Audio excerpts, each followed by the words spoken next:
अभी हम मौजूद हैं all Sindh Chinchi rickshaw CNG rickshaw association के सदर इमरान जैदी के साथ। इनकी राय लेते हैं कि रिक्शे बंद होने से आवाम को और इनको क्या परेशानी। जी इमरान साहब। देखिए, सबसे पहले तो परेशानी ये है कि औरंगी की बहुत बड़ी आबादी है जो सरजानी मूव करती है। सस्ती और सफरी सहूलत पे एक सबसे बड़ी परेशानी है कि वो हिस्सा आपने काट दिया, औरंगी की आबादी को सरजानी से काट दिया और सरजानी की आबादी को आपने गुलशन से काट दिया। रिक्शे ड्राइवर की भी परेशानी है, वो भी एक रोजगार उनको बेअसर था, उससे भी उनको जो है काफी नुकसान पहुंचा है। और आप पीछे देख रहे होंगे ये रोजाना की बुनियादों पे कार्रवाई भी हो रही है, एफआईआर भी कट रही है और बाकायदा ड्राइवरों को हथकड़ी लगा के सीआरओ करा के एक मजदूर को मुजरिम बना के पेश किया जा रहा है। हमने ये मुतालबा किया है, कमिश्नर साहब से मेरी मुलाकात हुई हमारी, हमने उनसे मुतालबा किया है कि आप जो भी मॉडल रोड बना रहे हैं या आप जो भी मामला शहर की खूबसूरती के लिए कर रहे हैं, हम उसमें अपना हिस्सा बराबर से शेयर करने के लिए तैयार हैं। हमने मुतालबा किया कि हमारी कमेटी तश्कील दी जाए एसपी लेवल की, उससे नीचे की नहीं। क्यों कि उसमें बहुत सारे मामला तो आप लोगों को ही पता और लोगों को पता है कि फिर वो वही मामला खराबी की तरफ जाएंगे। एसपी रहेंगे जिम्मेदार शख्सियत होते हैं और अच्छी माशाल्लाह रिजवी साहब तो है भी अच्छी शोहरत के मालिक। तो इसी तरह जिला कमेटी में एक असिस्टेंट कमिश्नर होना चाहिए या कमिश्नर साहब कोई डीसी किसी को भी इन्वॉल्व करें ताकि ये टीम और यूनियन की कमेटी भी हो। तो इसमें ये होगा कि कोई करप्शन का सवाल नहीं होता है, ट्रांसपेरेंसी होगी। हजारों लोगों का कारोबार है, गवर्नमेंट ने हमें बाकायदा कागजात दिए हैं, अब इस चीज से वो पीछे तो नहीं हट सकते। हमारे पास टोटल इसके सारे डॉक्यूमेंट्स मौजूद हैं। ये देखिए पूरा प्रोसेस करके रजिस्ट्रेशन सर्टिफिकेट मिला है, उसके बाद फिटनेस मिली है, उसके बाद रूट परमिट है। अब इनका एतराज है 4+1 इस पे भी लिखा हुआ है। जनरल रूट परमिट पे इनका एतराज है कि आपका जनरल रूट परमिट है। मैं सवाल करता हूँ आला हुकाम से, ट्रांसपोर्ट डिपार्टमेंट से, कि आप कैपेसिटी कितनी देनी है कराची में, रिक्शे कितने देने हैं, कितने रजिस्ट्रेट करने, ये आपकी जिम्मेदारी थी। हजारों की तादाद में रिक्शा जो है वो रजिस्टर्ड और अब भी हो रहा है, रोजाना की बुनियाद पे हो रहा है रिक्शा रजिस्टर्ड। अगर रिक्शे में प्रॉब्लम है या रिक्शा गैर कानूनी, जैसे डीआईजी साहब हमारे मोहतरम है, उन्होंने एक बयान दिया कि ये 1+4 है और 1+2 है, इसकी कोई कानूनी हैसियत नहीं है। तो मैं डीआईजी साहब से सवाल करता हूँ कि मुझे वो इदारा बता दें जहाँ से इसको कानूनी हैसियत हासिल हो, हम उसमें भी चले जाते हैं। इसका एक प्रोसेस है पूरा, बाकायदा कंपनियों ने PSQC का स्टैंडर्ड पास करके PTA से परफॉर्मेंस लेके परमिशन, फिर गाड़ी RTA परमिट जारी, पहले फिटनेस जाती है, फिटनेस ग्राउंड जाती है, फिटनेस ग्राउंड में इसकी फिटनेस होती है, उसके बाद उसको फिटनेस जारी होती है, उसके बाद ये रजिस्ट्रेशन पे जाती है और इन दो प्रोसेस के बाद फिर इसको रोड परमिट दिया जाता है। तो और कौन सा प्रोसेस इसमें बाकी है? दूसरी बात ये कि आप स्पेसिफिकेशन की बात करते हैं, आप ऑल्टरेशन की बात करते हैं, तो ये सरकारी नोटिफिकेशन 2018 में स्पेसिफिकेशन हुआ, सारे निकात इसके अंदर मौजूद है। उसके बाद हम आपसे कैसे ऑल्टरेशन की तवक्को करें, या हम अगर आप कराना चाहते हैं हम उसके लिए भी तैयार है, आप प्रोसेस फॉलो करें जैसे हमने किया। सारी असल में उनका कहना ये है कि जब 2018 में ठीक है हाई कोर्ट में केस चला और वहाँ पे जो डिजाइन पास किया गया वो डिजाइन जो है वो सड़कों पे नहीं है। अच्छा, आप कहते हैं कि वो डिजाइन सड़कों पे नहीं है ना, आप मुझे बताएं 2021 में, 2018 की बात है, 2021 में ये डीआईजी साहब को सेक्रेटरी ट्रांसपोर्ट लिख रहे action against unauthorised operation of MCR। तो सेक्रेटरी साहब क्यों लिख रहे हैं डीआईजी साहब को कि आप गलत ऑपरेशन कर रहे हैं इनके खिलाफ? इसमें पूरी डिटेल है, आप ये चाहें तो इसकी कॉपी अपने पास रख सकते हैं, बता सकते हैं। ठीक है, हमने सारे डॉक्यूमेंट्स उनको सबमिट किए। शम्स पावर का रिक्शा था, जी बिल्कुल ठीक है, उसको पहले ट्रैफिक पुलिस ने पास किया, महकमा ट्रांसपोर्ट की टीम आई, उसने चेक किया, फिर उसको हाई कोर्ट लेकर गए, आपको भी याद होगा। बिल्कुल ठीक है, वहाँ पे PTA के दफ्तर में बैठ के सब ने उसको चेक किया, ओके किया, फिर उसकी रिपोर्ट बनाकर हाई कोर्ट में पेश की गई। ठीक है, उसके बाद ये नोटिफिकेशन जारी हुआ। ठीक है, लेकिन बात यह है कि असल जो गलती है वो फैक्ट्री मालकान की है। देखिए, फैक्ट्री मालकान की भी अगर गलती है तो क्या गवर्नमेंट सो रही है? PTA सो रहा है, फिटनेस सो रही है? बात ये है ना, मैं आपको बताऊं, कि पहले जो फिटनेस का निज़ाम था वो तो गाड़ी जाती नहीं थी और फिटनेस मिल जाती थी। जब से ये ट्रैफिक हादसा हुए हैं तो फिटनेस को भी अभी जो है वो सही किया जा रहा है। ये देखें, ये सारे लेटर हमारे पास मौजूद है। कोई भी बात अपनी मुंह से या अपनी मर्जी से नहीं करेंगे, डॉक्यूमेंटेशन के ऊपर करेंगे। ये लिखे है, आप पढ़े पूरा। ये सारा लिख रहे, there is no restriction on design whatsoever its foreign raw or otherwise tanga style in public interest, however the shall no comprise of extra seating capacity। ये कह रहे हैं कि 1+4 होना चाहिए। मेरे पेपर नहीं है, ये मिनट्स ऑफ मीटिंग है 25/2/2021 के, और ये पीटीए से निकले हुए मिनट्स ऑफ मीटिंग है। इसमें चेयरमैन साहब भी मौजूद है, सेक्रेटरी ट्रांसपोर्ट, सब लोग मौजूद है। हमारी मीटिंग हुई, उसके बाद ये मिनट्स ऑफ मीटिंग निकले। तो ये आप मुझे बताएं कि इसमें ये लिख रहे हैं कि गाड़ी 1+4 होनी चाहिए, डिजाइन कोई सा भी हो। आपने हजारों गाड़ियां, लेकिन आपकी क्या ख्याल है कि ये जो गाड़ी खड़ी है, एक मिनट, तो ये 1+4 है, ये फिटनेस कैसे हुई? देखिए मैंने आपको एक मुख्तसर जवाब दिया कि पहले फिटनेस बगैर गाड़ी जाते होती अच्छा, इसमें हमारा कसूर है, ठीक है, डिपार्टमेंटों की मिली भगत है ना। तो ये सवाल डिपार्टमेंट अपने आप से करे जो इसमें मुलव्विस है। आपको याद होगा कि ट्रैफिक पुलिस के डीआईजी थे इकबाल दारा था, ठीक है, उन्होंने बाकायदा बहुत सख्ती की थी इन पे कि ड्राइवर के साथ दिया था, उसके बाद ये लेटर निकला था। ड्राइवर के साथ कोई सवारी नहीं बैठेगी, ड्राइवर अकेला बैठेगा, कम उम्र बच्चा कोई गाड़ी नहीं चलाएगा।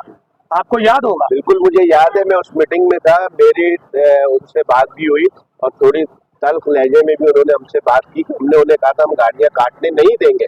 और आज भी हम ये कह रहे हैं कि हम उन्होंने गाड़ियां नहीं कटवाई, नहीं, उन्होंने कहा था, उन्होंने ये कहा था यहाँ जो पीछे ये लग रहे थे ना जी जंगले पायदान, वो काटने के लिए कहा था क्योंकि लोग उस पे खड़े हो रहे थे। बिल्कुल, ये एक सिलसिला ऐसा हुआ था 2015 से पहले, वो लगा हुआ है। अभी तो अभी जी बिल्कुल ये लगा हुआ है। अब ये लगा हुआ ना, इस पे आवाम खड़ी हो जाती है। इनका ये काम है, इसको ये ट्रैफिक वालों का काम है कि इनको काट के इसके ऊपर जो है इनको जुर्माना भी करें। बिल्कुल गलत हरकत है, हम इसके खिलाफ है।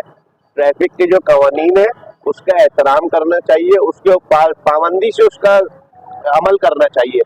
डॉक्यूमेंट्स के हवाले से भी हम कहते आए, लेकिन एक बात ये है कि इस सब पे अमल दरामद कराना किसका काम है? ये तो पुलिस का काम है। मैं तो डंडा लेके नहीं खड़ा हो सकता। मैं सर्कुलर जारी करता हूँ अपनी एसोसिएशन की तरफ से, अपने ऑपरेटर्स को, अपने ड्राइवर्स को, अब लोगों को सर्कुलर जारी करता हूँ, लेकिन वो सर्कुलर मेरा किसी काम का नहीं होता। वो मुंह चढ़ाते हैं, वही काम कर रहे होते हैं जो उन्होंने करना होता है। तो हमने तो आप लोग अपने में से ऐसे जो अनासिर हैं वो आप लोगों को बदनाम करते हैं। हम निशानदेही करेंगे ना, हम कमेटी क्यों बनाना चाह रहे हैं? हम कमेटियां इसीलिए बनाना चाह रहे हैं कि इसमें डीसी भी हो, इसमें एसपी रैंक के अफसर भी हो और हम भी हो, स्टेक होल्डर्स है, हम भी हो, मौजूद हो। तमाम यूनियन है, उससे 2-2 मेंबर ले लें। हम निशानदेही करेंगे कौन गलत काम कर रहा है और कौन करवा रहा है। अब आप देखेंगे चौरंगियों पे स्टैंड बनाए हुए, बिल्कुल नहीं होने चाहिए। ट्रांसपोर्ट का तरीकेकार ये है कि आप बाकायदा अपने लिए एक जगह लें, बिल्कुल एक स्टैंड बनाए, 500 गज की ले लें, 200 गज की ले लें, आप जितनी कैपेसिटी उतनी गाड़ियां खड़ी करें। रोड पे आप गाड़ी खड़ी नहीं कर सकते। बाकी चलते हुए रोड का मसला है, वो चलता हुआ चला जाए, एक सवारी बिठाए। ट्रांसपोर्ट का जो असूल है कि पहले बस भी आती थी तो पहले एक बस आती थी, दूसरी बस निकल जाती थी, लेकिन रिक्शों की तादाद इतनी है, इतनी ज्यादा तादाद में रिक्शे रजिस्टर्ड कर दिए गए कि आप इसको संभालना कंट्रोल से बाहर होता जा रहा है। असल में अभी भी आप देखें, मेरे साथ खड़े हो जाएं वहाँ पे रोड पे, तो अभी भी आपको ऐसे रिक्शे मिलेंगे कि जो रजिस्टर्ड नहीं है। देखिए, इसके लिए कानून बना हुआ है और इसके सख्ती से अमल दरामद इस पे करना चाहिए डीलरों के खिलाफ कि वो अनरजिस्टर्ड गाड़ी आपके हाथ में दे क्यों रहा। ये बात ठीक है ना, हमने मुतालबा किया है, हमने जो कमिश्नर साहब को लेटर लिखा है उसमें ये तमाम बातें लिखी हैं कि जो हमारे एंड से गलतियां हैं हम उसको सुधारेंगे। काली बेड़े आप ट्रैफिक पुलिस में भी है, काली बेड़े हमारे में भी है। दोनों अपनी जेबें गर्म करने के लिए शहर का माहौल खराब किया हुआ है। हम कराची के रिहायशी हैं, मेरी पैदाइश यहाँ की है, मेरे बाप दादा की पैदाइश यहाँ की है। मैं इस शहर के लिए खड़ा हूँ, रिक्शा अच्छा, जरूर मुझे चलाते हैं। एक बात बताएं कि 11 सड़कों पे रिक्शे बंद किए, ठीक है। शारा पाकिस्तान जो है वो एक वीआईपी सड़क है और मेन सड़क है जो कराची की आवाम उस रास्ते से कराची से बाहर जाते हैं, सोराब रोड के रास्ते से, ठीक है। वहां पे रिक्शों पे पाबंदी क्यों नहीं लगी? देखिए, हम तो तमाम जगहों पे पाबंदी के खिलाफ हैं कि पाबंदी ना लगाए, रूल्स रेगुलेशंस में लाएं। ठीक है, पाबंदी लगाना हल नहीं है। मिसाल है कि अगर आप इनकी रोजी क्यों खराब कर रहे हैं, आप इनको दायरा कार में लाएं, हम आपके साथ खड़े, तरतीब से चले। इस मॉडल रोड पे खूबसूरती के साथ रिक्शा भी जा रहा हो, क्या बात है, परमिशन के साथ, फिटनेस परमिट के साथ 1+4 की सवारी बैठी हो और अपने तरतीब से चलता हुआ चला जाए, खूबसूरती में कोई खलल पैदा ना करे, ट्रैफिक में कोई खलल पैदा ना करे, तो कोई बुरी बात तो नहीं है। अब आप देखें, ये ट्रैफिक पुलिस रिक्शा लेकर आई है, ठीक है। अब आप और मैं मौजूद हैं, आप ड्राइवर हो, इधर आओ। कागज का है, आपके पास कागज है? घर पर है, तो गाड़ी रोड पे और कागज घर पे, ऐसा लाइसेंस है? लाइसेंस भी नहीं है। फिटनेस?